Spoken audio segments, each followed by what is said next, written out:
Hello, friends, and welcome to episode 87 of Did You Bring the Hummus podcast. I'm Kimberly, your host, and I'm super excited to be here with you today. Did You Bring the Hummus is a podcast for all things vegan. Episodes post every Monday on your favorite podcast app. Before we get started, I have one very important question for you. Did you bring the hummus? Do you love the podcast? Would you get a kick out of hearing a shout out on a future episode? How about time to connect virtually with me and other listeners quarterly or monthly? Or if you're a vegan business who would like to sponsor episodes of Did You Bring the Hummus, I'd love to chat. Find out more under the Support the Podcast tab on my website.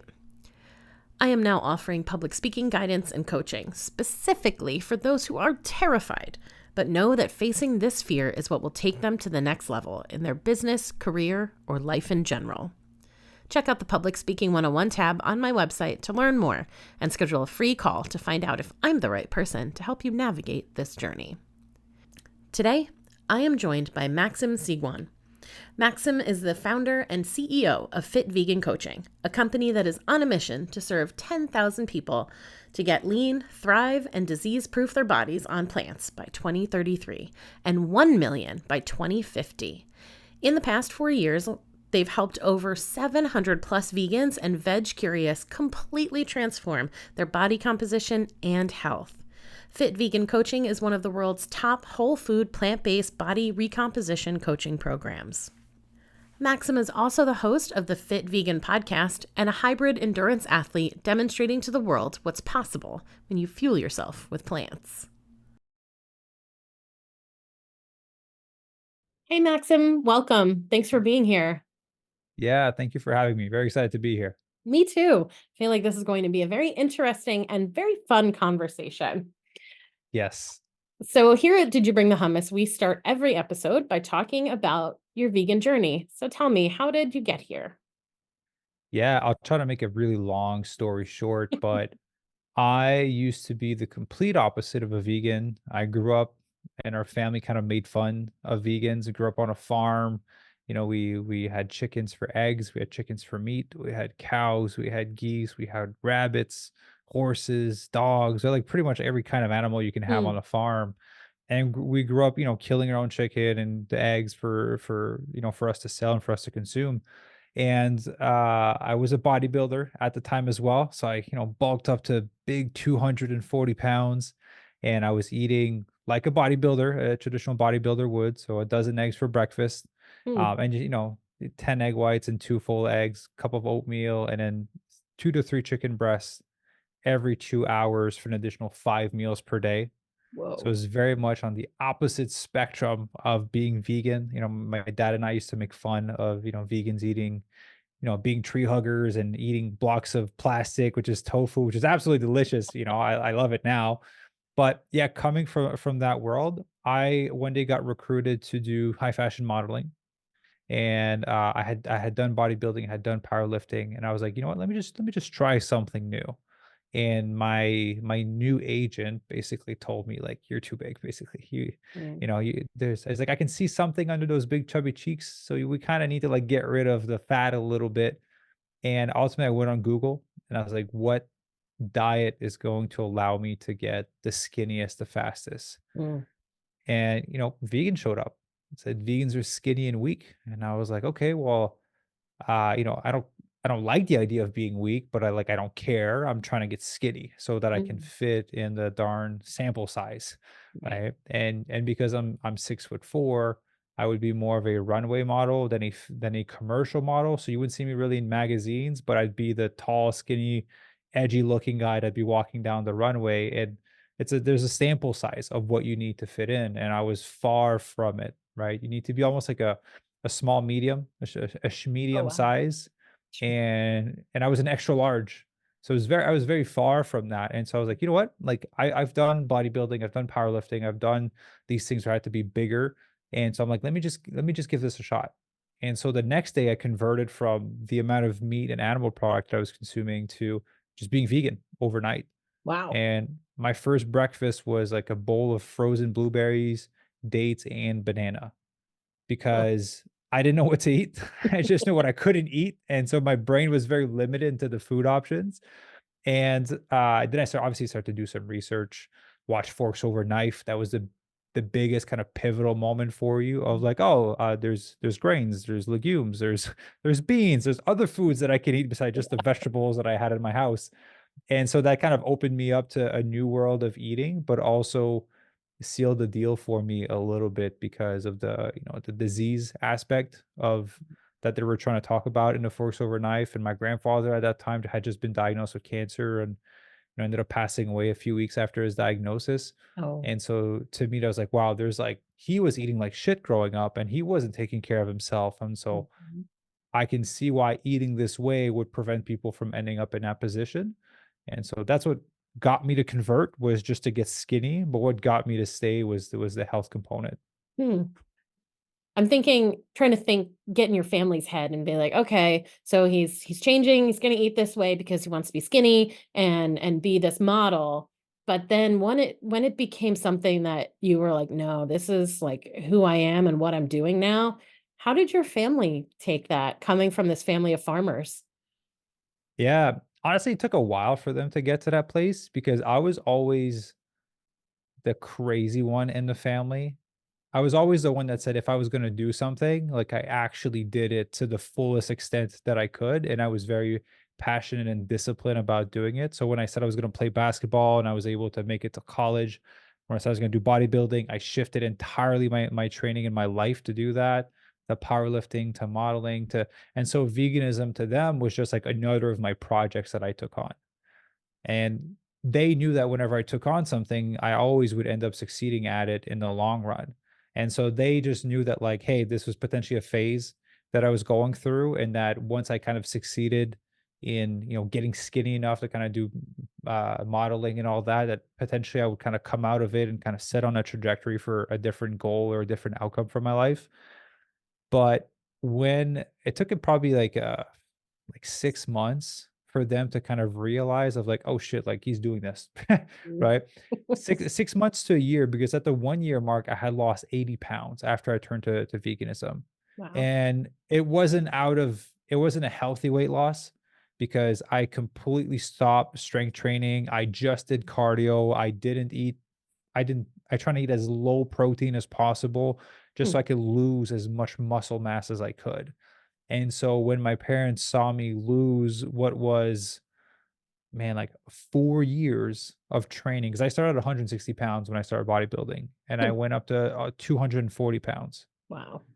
And when I modeled and I went vegan, I went down to actually it was 140. I went down to 160 pounds. So I lost 80 pounds. And when they saw me lose all that muscle that I so passionately trained for, they're like, okay, this is more than just like a side project. Like he just Yeah. wasted 4 years of training and thousands of dollars in supplements and in ultimately chicken that they paid for because I was still living in my parents' house. So they were Mm. that expensive grocery bill because of all the food that I was eating.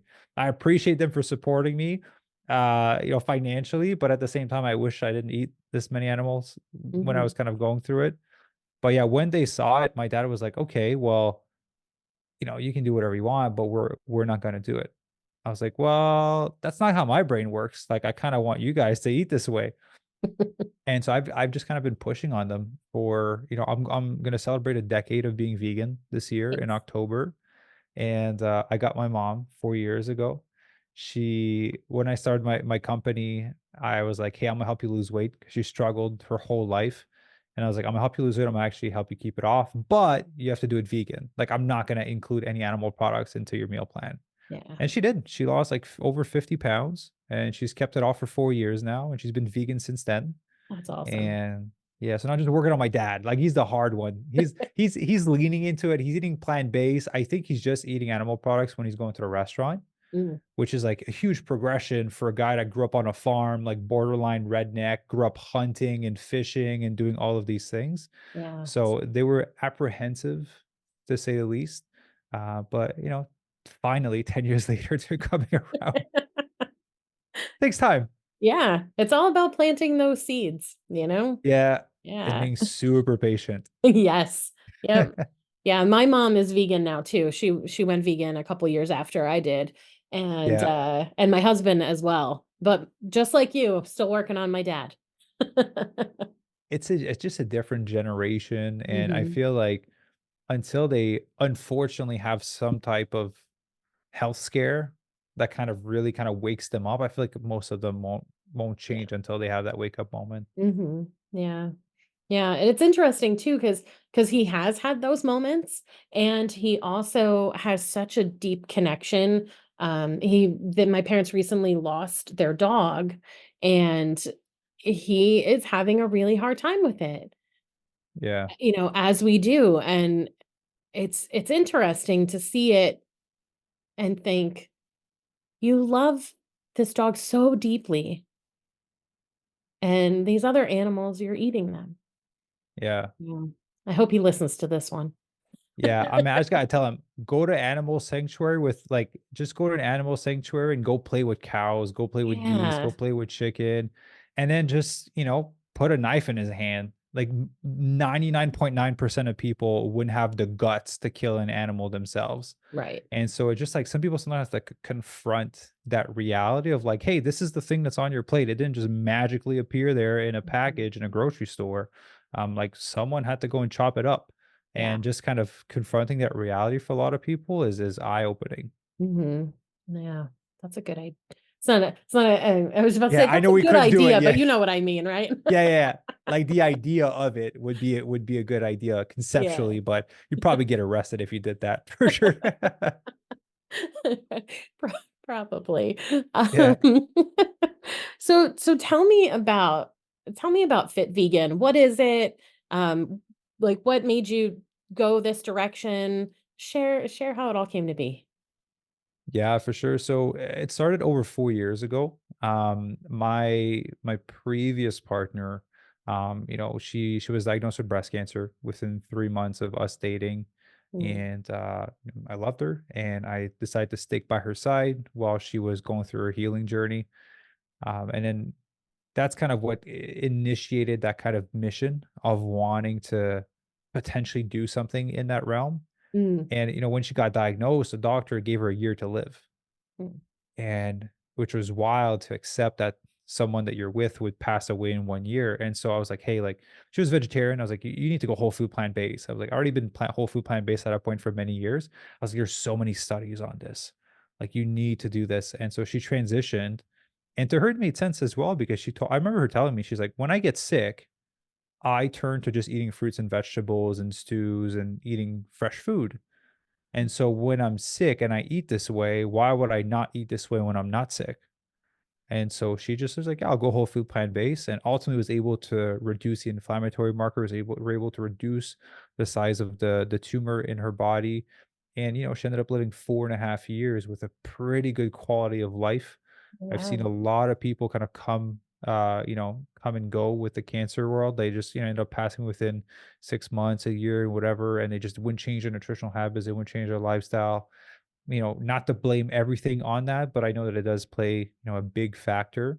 Mhm, And yeah, a year before she passed away, I decided to start Fit Vegan just out of the economy being what it was. I had a corporate job mm, and I was the last person hired. They made bad decisions and then they let me go. And I was so upset because I didn't have a car and the company car was a car that I was using to drive her to cancer treatments. oh, And so I was like, I don't have money, I don't have a car, I don't have a job anymore, and I still have like five, six, seven, $10,000 of treatments per month to pay, which I wasn't even making that kind of money.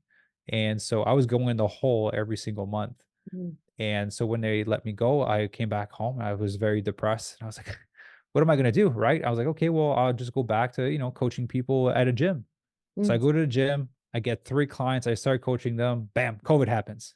ugh, The whole world shuts down. There's no one I can coach. mm, I had the willingness to work 10 jobs if I had to provide, but I just couldn't. And so I was kind of forced to go online. okay. And so I went online for my first year. It was a game changer for me. I think just starting in kind of the conditions that it was perfect to kind of start to build an online business. And almost a year after I started, that's when she passed away. And so initially it was more as a means of, okay, let me help people eat in a way that would reduce the risk of ending up in her position. And obviously the fitness component would kind of help with that. But then when she passed away, I was like, man, like she made me promise to start a foundation one day in her name to help people that were in her position. Mhm. And so whether that is from an educational standpoint or financial standpoint. And so when she passed, I just came up with this mission for the company, which is to help 10,000 people get lean, thrive, and disease proof their body on plants by 2033 and a million by 2050. Wow. Um, and we're almost at 800 people now. In 4 years in, it's growing exponentially every year. So it's Yeah. beautiful. But the end goal is just like, let me get people in shape so that they reduce the risk of ending up in that position. Because I treat it as like a seatbelt, right? If you exercise, if you eat whole food plant based, you take care of yourself, you're way less likely to deal with any of these chronic illnesses, right? It's like a seatbelt when you're driving. If you're wearing it in a car accident, you're a lot less likely to die than if you don't have the seatbelt. So Mhm. to me, it just makes sense to put it. There's no guarantees, but it does help tremendously to have a seatbelt on. Yeah. Yeah. And so that's kind of what started it and then kind of like set the tone and the mission for the things that we were going to do after. Mm. Okay. That's a really beautiful legacy for her to have part of Yeah. her memory, and yeah, and a real driver, I think, a motivator, to keep you going and know that maybe like to just think about how many people you may have helped save themselves from that situation is really Well, meaningful. Yeah. yeah, we have a lot of incredible stories of people kind of getting sick, getting diagnosed, like reducing their size of their tumor. Again, not making any medical claims here, but just kind of sharing some of the stories that we've had. And it's an iffy world when you talk about health and whole food plant based. So I don't Mhm. want to get sued. I'm just saying those are stories that we've had with people. People being able to get pregnant because they actually got healthier with their body. Like Mhm. there's been so many incredible stories, and every single month, it's not something that not a lot of people know, but I donate on behalf of Fit Vegan Coaching, a company, to cancer patients that are in a position that my late partner and I were in, because I understood what it was like to need, $4,000 worth of treatments and not necessarily have two full-time incomes to pay for food and all of these things. Yeah. And so it just feels amazing to be able to go in and be like, here's funds to kind of alleviate the stress Mhm. while you're trying to heal, and got some big aspirations for what those numbers of donations are going to be throughout the years. But that's the end goal, is like, can I support 10, 20, 30, 50, 100 cancer patients Wow. through their journey? Like that's what I want. Yeah. Oh, that's really beautiful. Good. I'm glad you're doing this. Thank you. Thank you. Uh, Yeah, it's you know there's a big emotional part to it, and people are like, this beautiful, I want to do something like that, but you have to understand that a lot of it comes from also from a place of trauma and mm, wanting to not help people end up in that position. So I'm completely upfront about that. It definitely, that time in my life shaped me in such a way that I wouldn't have been shaped if I didn't go through it. And mhm. so I just want to help as many people as possible. When people come to you, what are some of the things that you see the most? And what can we kind of talk through that maybe the listeners, and my listeners are kind of, 40 plus for the most part, and kind of starting to go through that realization, I think, of like, oh, I'm not in my 30s anymore. Or things are changing, feel different. I don't know if I can be as active as I used to be, or like, how do we keep on that path of like wanting to be the healthiest, or maybe even starting from a place where we're not super healthy and wanting to move into a position where as we get older, we know we're doing the best we can for ourselves.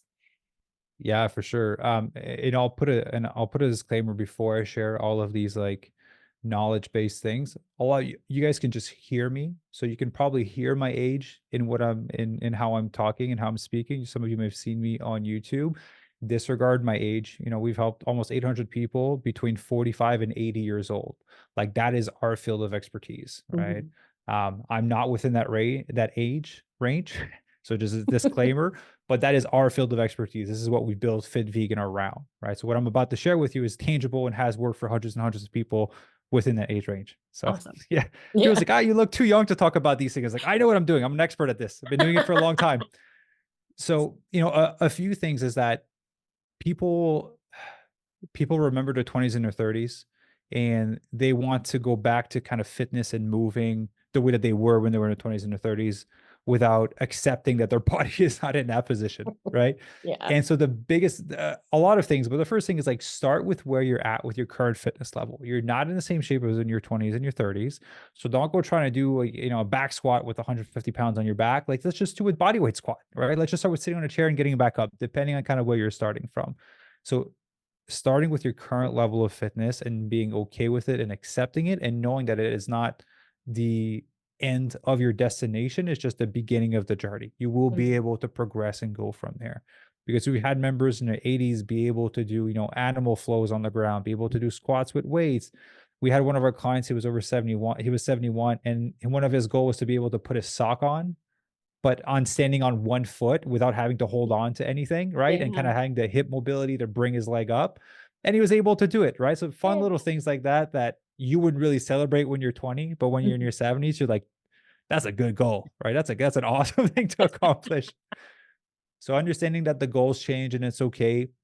Start with where you're at. In terms of the approach, I think there's multiple things that people mess up.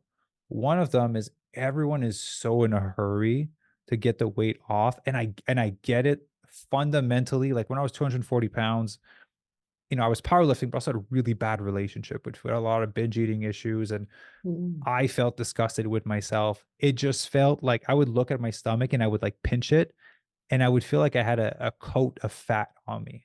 Mm. Like I had a jacket on that I just wish I could freaking unzip and take off, Yeah. right? But I Mhm. couldn't. There's just this coat there, and I was like, it's bugging me, and it's not going fast enough.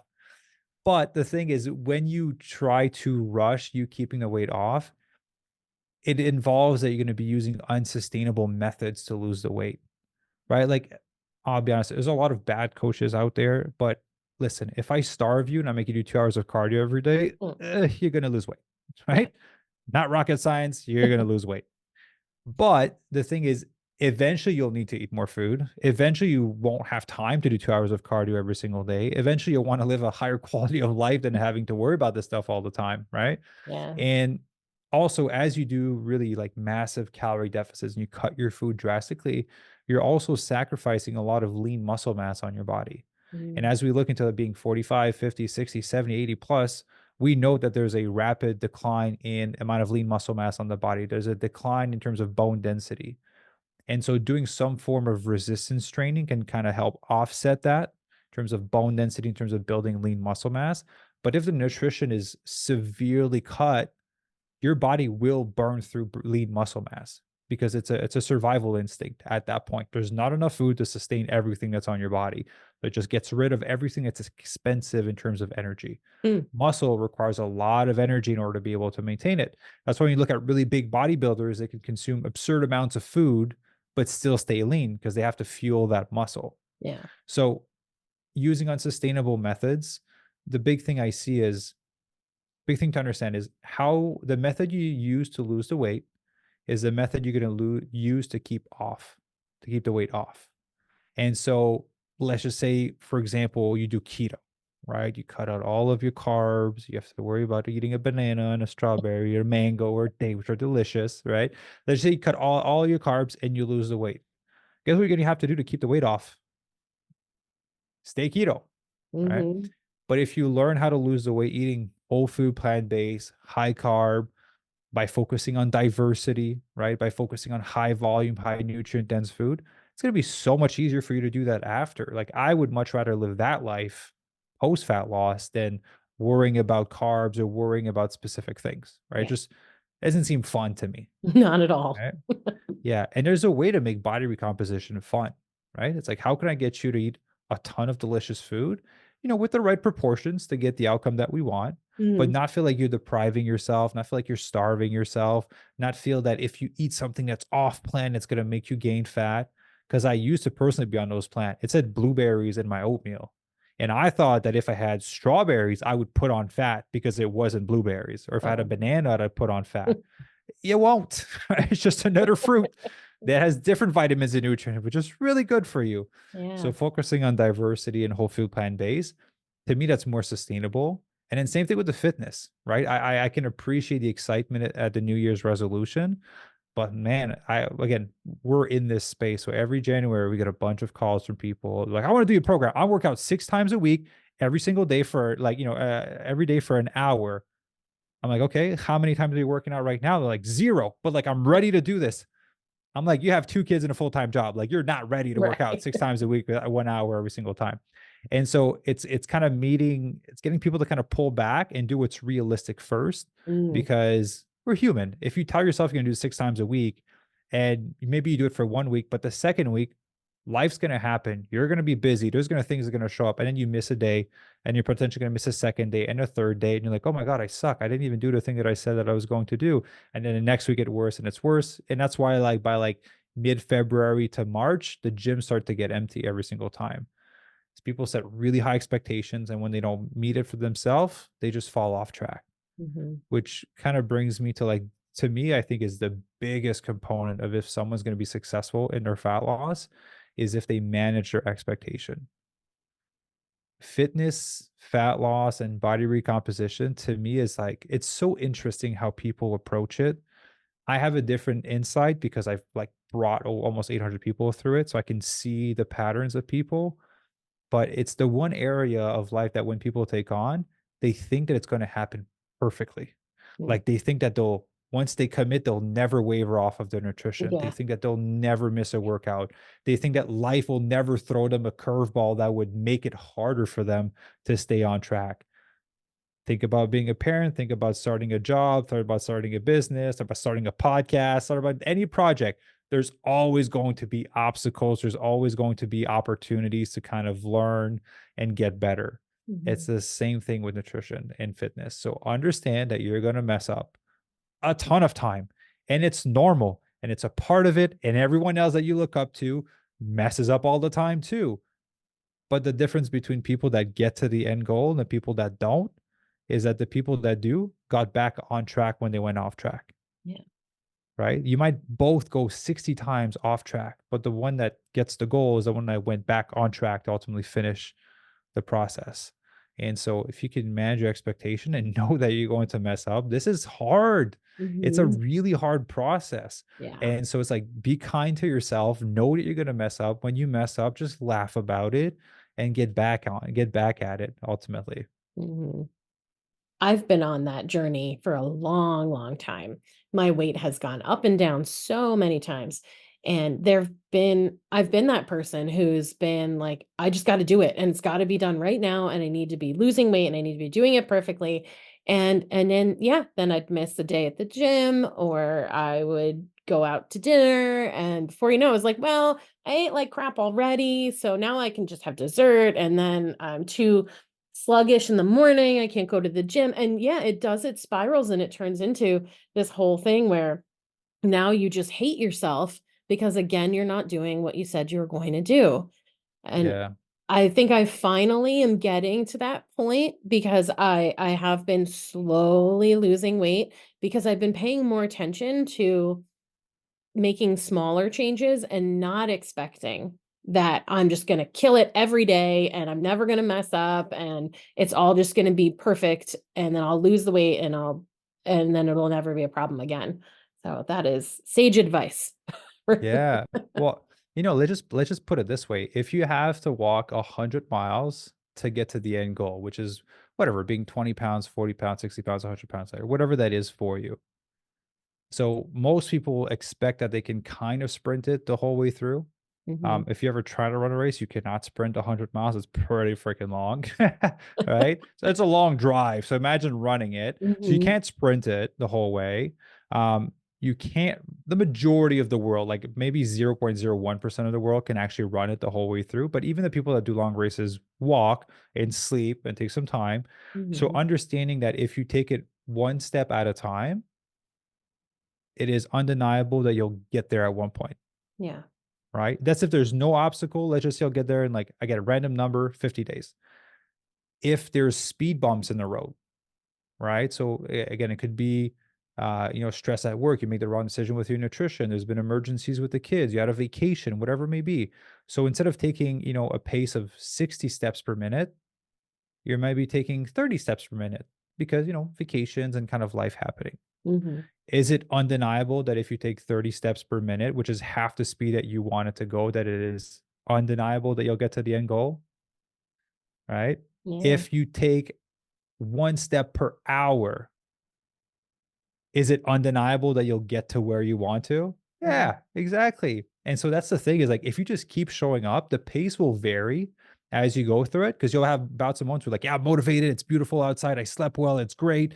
And then some days you're like, man, life is shitty and it's really hard and things are not going well. But if you just take, a tenth of the speed, if you take a step forward, you're moving forward, right? Like Mhm. that progression is happening. Yeah. And so, if honestly, the big secret, and I've had the blessing of being surrounded by very successful people in many different realms, if you can detach yourself from the timeline and you're just attached to the goal, Mm. man, like that's the winning formula here. Because let's just say you want to be 40 pounds lighter and you give yourself 8 months to do it. Right. And then you start the process and you go off track and you don't get back on track for another 2, 3 months before you kind of get back at it. If you just keep doing those cycles or you do extreme methods to lose it and then you put it back on because that was very extreme or you put it back on and then you eventually you kind of get amp yourself back up again. You're like, okay, now I'm ready to really do this again. And you Mm. go back at it unsustainable, put the weight back on. What if you just took a full year or a year and a half to be kind with yourself and do it properly? Mhm. Who cares if even if it takes you 2 years, who cares if it takes you 2 years? You are 40 pounds lighter for life. Yeah. You have the habits that are necessary. That is life-changing on the front end, but on the back end, like how many years did that add to your life? How Mhm. many quality years did that add in the back end that you get to spend with your kids and your grandkids? Yeah. And so, yeah, if you can detach yourself from the timeline, you're gonna have such a good time going through it. Once you get there, you'll be like, man, whatever. It took me a little bit longer, but it's beautiful. I'm here now and I know how to stay here. Yeah. That's the key, right? When I look back over my weight loss history and I see all the times that I got to a certain point and then it all just came back because I hadn't developed the skills I needed to not gain Yeah. all the weight back. And I look back and I can really be hard on myself sometimes when I think about that. I think about all the years I've lost not being as fit as I would have liked to have been, not being able to do some of the things that I would have liked to be able to do. And it can be really hard. But Yeah. when I think now that, like, what you were saying, this idea of, like, it doesn't matter how long it takes me, I'm building these skills where I'm never gonna have to think about that again Yeah. because you're just gonna live this way and you won't have that, the up and down of the weight, which we also know is, like, really not healthy for us. It's pretty dangerous to be, yo-yoing up and down, especially a lot, Yeah. Yeah. The number one skill you need to have is the ability to get back on track as fast as possible. Mm. If you master that, you're good because you'll always go off track. And I've been doing this for almost 19 years now. I still go off track. Like I'm Mhm. human as well, right? I'll want some vegan mochi ice cream sometimes, and I'll have some vegan mochi ice cream because I Yeah. want to. And so, if you have the muscle to get back on track as fast as possible, that's a game changer. And that's why we have a little trick that we give our clients, which is just focus on winning the next meal, Mm. win the next workout. Like Yeah. we've had people come to us and be on Friday night and be like, I ate 4,000 calories of vegan pizza. And like, I feel like I messed up, blah, blah, blah. And they come to me and I'm like, you know what? Hope you had a good time. Hope the food was good. I don't care. You just eat your breakfast, Yeah. eat your lunch, go back to eating your food normally because you never win the game of compensating with exercise by doing more exercise or cutting more food. And Mm. you never win by just beating yourself up because you did something wrong. Right. I was going to point out this analogy earlier that will definitely show my age. Have you ever seen Talladega Night with Will Ferrell? Mhm. Yep. Okay, so when he gets into a car accident and you think that he's paralyzed and he's Mhm. in a hospital and he's like, if I was paralyzed, I wouldn't feel this. And he grabs a steak knife and stabs himself in the leg and Yeah. then starts to scream. That's what people do when they go off track with their nutrition. But Mm. the best part, and that's the truth for everyone, is you see his friends in the clip, they're throwing forks and other knives inside of it to try to remove the original knife. That's what self-sabotage looks like. You went off track. You don't need to continue to go off track. There's no need to add more, more knives to the wound. Just take out the first one and then it's done. But that's literally a perfect example for what self-sabotage is when it comes to Yeah. nutrition. That's that's amazing. Yeah, I hope it comes up in your head the next time, right? You're like, "Oh, I went off track." I was like, "Would I stab myself again?" And they're like, "No, I just remove the original knife and then it's done." Yeah, I have a feeling that's gonna be with me forever. So thank you for that. Good. Yeah, you're welcome.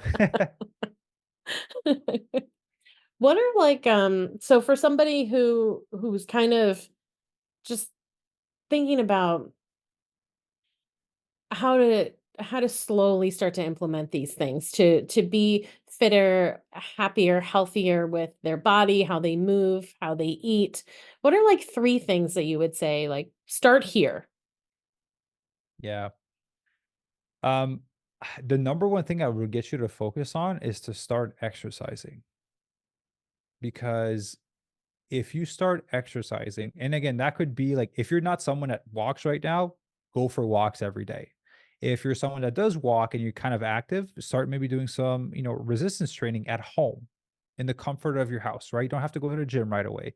You can get resistance band, you can use water bottles if you want to, doesn't matter. As long as you have some form of resistance against gravity, right? Mm, As long as you got something. So you start at home, if you want to go to the gym, I recommend starting at least like 3 times a week, right? Because if it's just once a week, it's really hard for your brain to kind of build it as a habit in your routine because it doesn't happen consistently enough. And 3 times is also a little bit, it's enough stressor on the body to ask of it to become fitter and stronger and to require a change out of it. And so if you can start with 3 times a week and you can just do 10 minutes to get started, and you can be consistent with that, then do that. If it's 20, 30, 40, do that. Try not to go over an hour, especially if you're newer to it, because then it's kind of what we talked about for New Year's. Everyone's like super excited. So mhm, look at your schedule and know that you have to put at least 3 times per week that you have to do some form of resistance training and some exercise. Again, maybe you're excited and you can do more. Don't do it. Just start with three until at least you can be consistent with it for 2 months straight. mm, Once you're consistent with it for 2 months straight, then you've earned the right to make it longer or to add an extra day, right? It's much better for you to build these small wins for you to know that like, hey, I said I was going to do this and I actually did it for 2 months. This is phenomenal. I feel differently about it now. Let yeah. me make it maybe 30 minutes instead of 20 minutes. Let me make it 4 times a week instead of 3 times a week. And if you can get that habit of exercising during the week, you're a lot less likely to want to eat shit food. Like after a hard workout, I don't want to eat crap food, Mhm, right? I'll want like a smoothie bowl or an acai bowl or a stir fry. I'll want healthy food because I just sweat it. I just spent a lot of energy, right? mhm, And so naturally that's going to start to align your nutrition. It's going to make it easier for you to start making better decisions. mm, So that'd be the first thing is exercise. The second one is people think that you need to be disciplined to yeah. get in shape. Um, and I want to contradict that. I people would say that I'm a very disciplined person for all that I do, like all the content, podcasts, and the coaching and all the things that I do. But at the end of the day, I just created an environment where it's easy for me to do the right thing, Mm, where I don't have to use discipline, where I don't have to use willpower. If there's vegan mochi in my fridge, I'm eating vegan mochi. I'm like everyone else. But if it's not there, I can't eat it. So yes.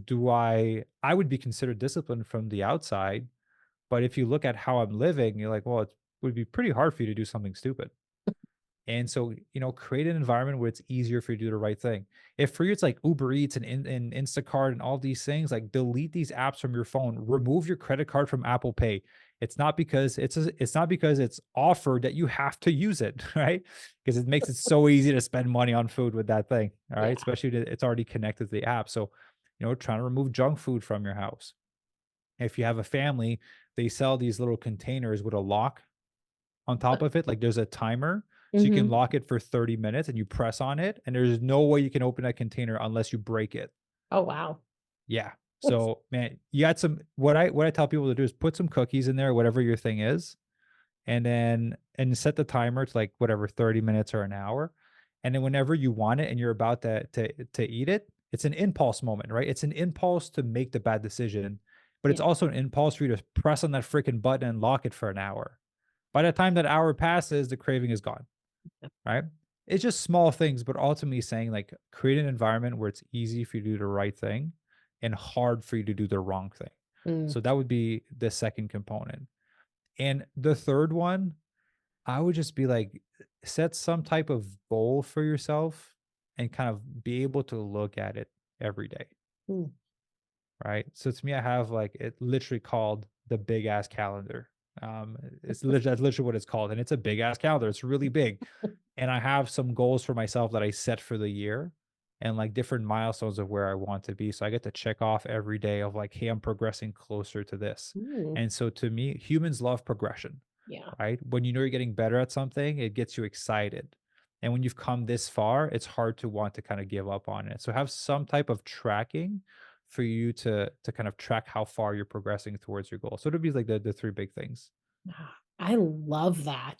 I have never thought of that before. And I'm seeing all the ways, not even just around food and exercise, but even around the business, around my podcast, how I can use that to move myself forward. That I love it. I don't know. I think you might have to create your own big ass calendar and start selling that too. So that's another part. We get that's a great point that you bring. So we all have a lot of great ideas. There's a lot of red shiny object Oh yeah. syndrome. If you're in business, if you're in fat loss, focus on the basics. Hmm. So I know that if I was to start a big ass counter company, I know that I could crush it. But I know that would be a distraction to the main mission. Hmm. So I've kind of matured in entrepreneurship throughout the years to be like, yeah, that's cool for someone else. I don't have to do it. Yeah. And then same thing for fat loss. There's a lot of freaking TikTok videos about odd stuff that people are doing to lose weight. The basics have worked for a very, very, very long time, longer than we've been alive, Hmm. right? Resistance training, be in a calorie deficit, eat a whole food plant pace. Boom. Yep. That's simple. And it's so boring that people won't do it. So focus on the basics. That's the thing that's going to work. Stop being distracted with like the red, shiny stuff Mhm. because there's a lot of it nowadays. Yes, there absolutely is. Okay, that's good. I like this breaking it down. Some of my listeners I've spoken to had questions kind of what I've been asking you. And then I think even from my own life and people that I know, it really the diet industry, the diet culture, the weight loss companies, they make it seem so complicated and they make us feel like we can't do it Hmm. because we don't understand it or we don't have the magic pill or the magic shake or whatever. And even these other organizations that at first might seem like a good idea, like a thing like a Weight Watchers, where you're like, oh, you come together and you talk through it and you have this camaraderie and people who are in the same place that you are. But I've known people who've done things like that, and there's also so much shame around it. Yeah, for sure. You're weighing Yeah. yourself in front of the whole group. So now Yeah. everybody knows. And these places are always like right next to like an ice cream shop or a burger joint.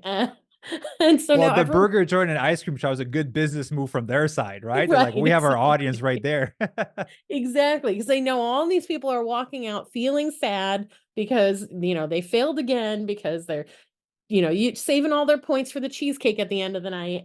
And it really like I feel like so many people are struggling with it because it has been made to seem so difficult.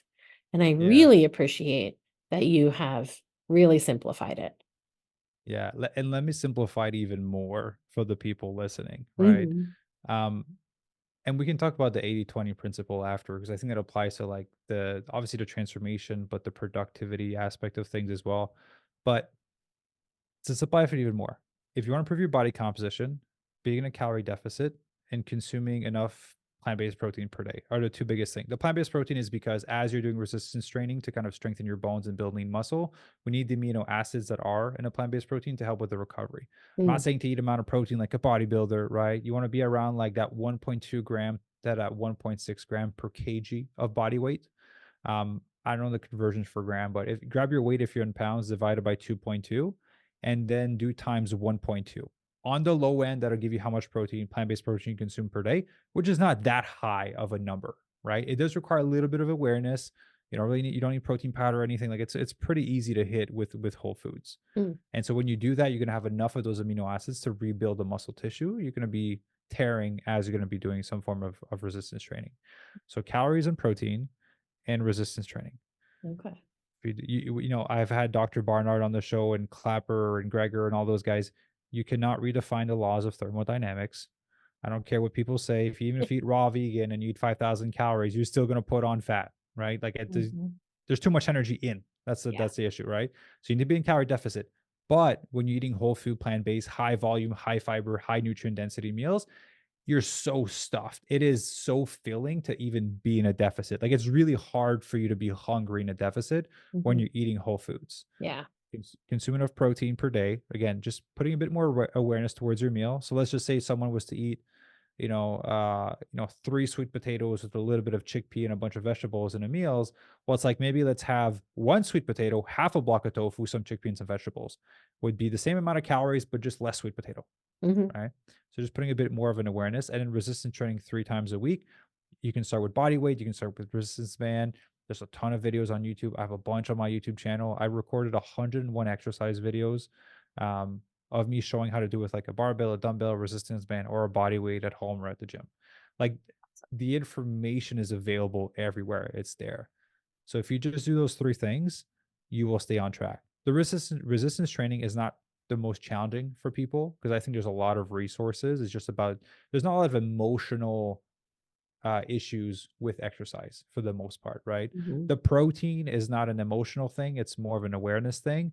The calorie deficit part, that's the emotional part that most people struggle, and so people have to understand, and that's where all of these companies are kind of popping up, like Weight Watchers and all the Atkins diet makers. Like I'm trying to name all the ones that my mom did.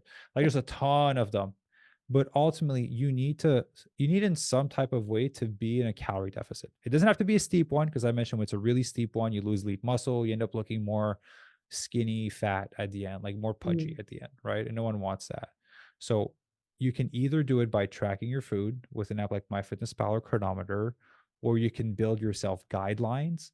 You make a list of like what 100 calories of plant-based protein is with different ingredients of Mm. carbs, of fruits, of vegetables, or whatever it may be. And then you can build yourself a breakfast. Hey, I'm gonna have 2 portions of plant-based protein, 2 of complex carbs, 2 of fruit, and 1 of fat. And then your lunch, blah, blah, blah. That way you have diversity as to what you can eat. Or you can follow a meal plan that'll literally tell you the recipes to eat and types of food to eat. So Weight Watchers is built around the tracking system. So instead of tracking your calories, you're tracking points. Mhm. But if you look at every fat loss system, they found a way to kind of market you tracking in some type of way, Mhm. right? Yeah. And so it's just about like pick the one you love. If you love to kind of follow recipes, do a meal plan. If you love flexibility, do guidelines. If you really love flexibility and freedom, track your food. That's personally what I do. I track my food. I've been Mhm. doing it for so long and it takes me 5 minutes per day. And to me, I'm a more of a rebellious person in terms of energy. So if someone's like, you have to eat tofu and sweet potato and broccoli, I'm like, I don't want that meal just because you told me to eat it. So I'm gonna go have tempeh and something else. That's just who I am. Yeah. So by tracking, I can like eat the thing that I want, but still stay Mhm. on track. But ultimately, like just find a way that makes it easy for you to stay on track. You can eat the same thing every day, right? For a week, for example, because you don't want to track. You just want to make it easy for yourself because you're busy. Awesome. Then the next week, instead of eating sweet potatoes, maybe do quinoa. Instead of doing tofu, maybe do tempeh. Instead of doing lentils, maybe do black beans to kind of create some diversity. Yeah. But there needs to be some type of awareness on the tracking, on the protein, and the resistance training. If you do those 3 things, your weight will drop. If you're not dropping weight, you're not in a calorie deficit. And Mm. also understand that if you start in a calorie deficit and you lose 10 pounds, your body will plateau at one point because you no longer have the same needs as when you started. You are lighter than when you started. You have more lean muscle than when you started. So then you have to change your nutrition because your body's different now, Mm. right? That's Yeah. a part that people forget. They stay on the same plan forever and then they don't see results. I'm like, your body's different now. You've built muscle, you've lost fat. It needs something completely different, but Mhm. it's that simple. But Yeah. that's why coach is important. And not to kind of plug and push coaches on people. Obviously, that's what I do for a living because it's changed my life with having coaches throughout my life. But to me, why I like it is because the plan is so simple that the hardest part is getting back on track Mm. or getting distracted with red shiny object syndrome. Like we deal with that all the time with our clients. They went off track. I'm like, okay, let's just get back on track, right? Or it's like, but what about this thing? I saw this new study. I was like, no, no, just get back on track, right? Just stick to the basics. They work. Yep. And so that's why coach is important because, in business, you get distracted, podcasts, you get distracted. And you're like, oh, what Mhm. if we tried this? And it's an absolute distraction and it's not going to move the needle forward in a direction that you want. So a coach is just there to put the blinders on and remind you of like, hey, this is the path forward. We've done this hundreds and hundreds of times. We'll get you there. Just trust the process. Mhm. Yeah. What's your favorite breakfast? Smoothie for sure. Okay. Yeah, I'm not super hungry in the morning. Mhm. And I do 4 hours of deep work in the morning, so I don't like to like stop and eat a big meal. I just want Mhm. something light, so that I can continue focusing on what I'm doing. Yeah. Okay. Sounds good. I've got one more question for you, but if we have an Yeah, extra minute, I just wanted to, I got some um, time. okay. I wanted to talk about your dog, Tempe. Yeah. Tell us about Tempe. Yeah, so we adopted him. He was from the meat market in Korea and they were gonna chow him up. And so when we got him, we I wanted a dog that was gonna be named Tofu because I thought it was cool because we're vegan, right? It's like the Mhm. fit vegan household. And so we found a little white dog and the lady didn't wanna give him to us because we looked too athletic for the dog because it was really small. We like Okay. traveling, so I wanted a small dog, and she just did not want we're trying to save the dog. She didn't wanna give us a dog because we were too athletic for the dog. And so we ended up coming back, and we found another dog, and that one was white and beige. And so I told her I want to name my dog Tofu. And then she's like, oh, we have so many people call their dog Tofu. And I was like, dang it, I don't want it anymore. Everyone else is doing it. And I was like, he kind of looks like a block of tempeh because of like the white and the beige. Yeah. And so I'm like, hey, he's packed with protein. He's tempeh. So we just called him tempeh. But yeah, he's a great dog. He's got his own little personality. You can tell he was traumatized. Had a really hard time with men when we first got him. So still working on it. He finally warmed up to me. After we had him for almost over 2 years now. But yeah, we have our little dog Tempe. Oh.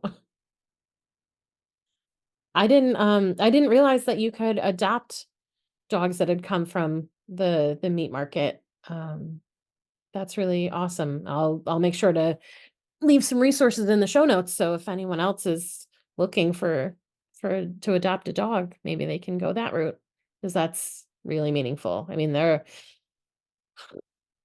all in need of desperate need of homes, right? Our shelters are full everywhere. But Yeah, and they're shutting down a lot of the meat markets as well. So there's more and more dogs that are roaming. mhm. Um, yeah, honestly, does I think it was just like a local like pet store that were outside, like literally came off the plane. It's had the crate with all the paperwork from the plane when we got Tempe. Oh wow. Yeah, Mm, well, I'm glad he's there with you and happy and healthy and safe. me too. Yeah, I just never thought about how much he sheds. Oh my God. I wasn't ready for I love a clean house and now I've accepted that it's just not gonna happen. I'm just gonna have Nope. clothes on hair on all my clothes. Can't wear One black day I'm gonna anymore. yeah, I know I have my outfit to sit on the couch and relax. And then I have my day-to-day outfit and I don't sit on the couch with it because if not, your butt's all white and covered in hair. Yep. Yeah. My husband and I share our home with 4 cats, and 2 of them have very long hair, but, Yeah, all 4 of them shed like crazy, so there's a lot of vacuuming going on and a yeah, lot of leaving the house covered in cat hair. That's yeah. just we've accepted that's what we're doing. Yeah, we got rollers in the car, rollers by Yeah. the door, in the office, yep. Yep. Totally worth it, though. It brings so much Yeah, joy. They really yeah, do. Well, I've got one more question for you. yeah. Yeah. So tell me, how does hummus show up in your life? Um, it's funny, I don't even consume hummus that often. I think the last time I had some was at a restaurant, and it was a edamame hummus, and Oh. it was like edamame with some, like, roasted garlic in it, some, like, big chunks of salt. It was delicious, it was Hmm. so good. Yeah, if we make it at home or at a restaurant, it's usually better. The store-bought ones, I just like, eh. I feel like, I've been vegan for almost 10 years now. Like I've abused the store-bought hummus. Like I need fresh hummus. Like I can't do store-bought anymore. And Yeah. so yeah, we'll either make our own at home or like at a restaurant. I will have some because usually it's like it's fluffier, there's more flavor in it. The store-bought one is Mhm. just, like, mushed in the container, and it's been sitting there for a while, so Yeah. I love it, I just don't buy it that often. Mhm. I've been still, perfecting my hummus recipe, and I made it once where because you mentioned it was fluffy, and that's what brought that memory back. I made some hummus, and it had a very fluffy texture, and honestly, if it looked like cake frosting, like kind of beige cake frosting. Oh, wow. But it tasted really good. And my husband was not paying attention at all, so he didn't realize what I was making. And so I said, "Here, taste this." And I gave him the spoon, and he took it, and he made this face. And I was like, why are you making that face? It's really good." It's like, "I thought you were giving me something sweet." And then I have hummus in Yeah. my mouth. Yeah, when you're expecting whipped cream and it's just not whipped cream, yeah. Exactly. It's definitely not what he was expecting. Um I'm with you though, Yeah, the homemade hummus, that's the way to go. If you can do it, do it. Yeah. yeah. Maxim, this has been wonderful. I've learned so much. I know my listeners too will walk away feeling empowered and able to take their life back, when they're feeling like it's out of control from a health perspective. So thank you so much for being here with me. Yeah, you're welcome. Thank you for having me. Thank you for the great questions and thank you for, giving me the opportunity to share with your audience. That's why I love podcasts. It's just, get to have more in-depth conversation than a 60-second video on Instagram. I talk way too much to try to condense it in 60 seconds. My editor hates it because I give her long videos. And she's like, how am I supposed to? Everything is good. I just don't know how to cut it. So yeah, podcast is so much better. Absolutely.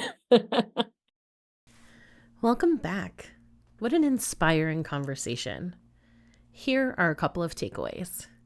Number 1, start exercising. Number 2, create an environment where it's easy to do the right thing, i.e., aligned with your goals, and hard to do the wrong thing, not aligned with your goals. Number 3, set a goal and put that goal somewhere you can look at it every day. To connect with Maxim, visit his website, fitvegancoaching.com. Find him on YouTube at Maxime Sigouin and Instagram at Maxims_official. Those links, of course, will be in the show notes. I hope you found this episode helpful and inspiring. Please subscribe to the podcast so you never miss an episode. And if you're loving it, please give Did You Bring the Hummus a 5-star rating and leave a review. It's an easy way to keep supporting the show. Be sure to share these episodes with your friends. If you're finding something good here, they will too. If you're a vegan or know a vegan who would be a great fit for the podcast, follow the Be a Guest link in the show notes. Fill out the quiz and I'll be in touch. Get on my mailing list and grab 3 super fun and easy recipes as a thank you. Check out the Support the Podcast tab on my website for more info on how you can help support this show as a monthly contributor or by sponsoring episodes. Follow me on Facebook and Instagram at Did You Bring the Hummus, and visit my website, didyouBringTheHummus.com, for more information about me, updates on what I'm working on, new podcast episodes, and all things vegan. Finally, I would love to hear from you. What do you need help with? Is there a topic you want to hear covered on a future episode? DM me on Instagram or send me an email at info@didyouBringTheHummus.com.